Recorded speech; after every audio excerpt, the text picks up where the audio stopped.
আসসালামু আলাইকুম রহমতুল্লাহি ওয়া বারাকাতুহু।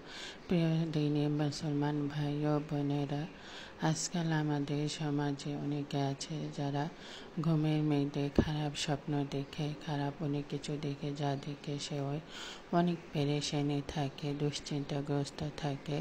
এবং এমন অনেক আছে যে শয়তান অনেক প্ররোচনা করে মানুষকে খারাপ স্বপ্ন দেখিয়ে থাকে। তাই এই শয়তানের প্ররোচনা থেকে মুক্ত থাকার জন্য, খারাপ স্বপ্ন না দেখার জন্য এই আমলটি করুন। রাতে ঘুমানোর সময় 21 বার এই দোয়াটি পড়ুন, ইয়া মুতাকাব্বিরু ইয়া মুতাকাব্বিরু ইয়া মুতাকাব্বিরু।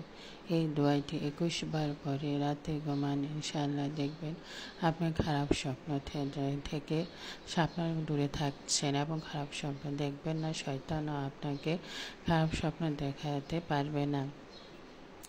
আজকাল ঘুমের দোয়া পরে ঘুমালে এবং এই দোয়া পরে ঘুমালেও আল্লাহ তাআলা অনেক হেফাজতে রাখেন।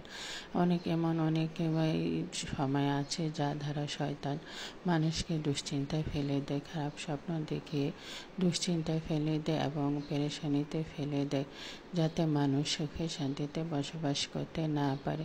তাই সব সময় আল্লাহ তাআলার আমলগুলো করে যদি আপনি ঘুমান, তাহলে শয়তান আর কিছু করতে পারবে না।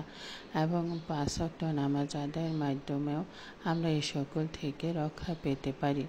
অবশ্যই খারাপ স্বপ্ন থেকে রক্ষা পেতে হলে রাতে ঘুমানোর আগে 21 বার এই মুতাকাব্বির 21 বার পরে ঘুমান থাকবেন, আর খারাপ স্বপ্ন দেখবেন না, দুশ্চিন্তাগ্রস্ত থাকবেন না।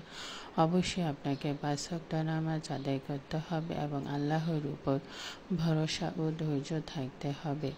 ভরসা ও ধৈর্য ছাড়া আল্লাহর সান্নিধ্য ও আল্লাহর কাছ থেকে কোনো কিছু ফল পাওয়া যাবে না।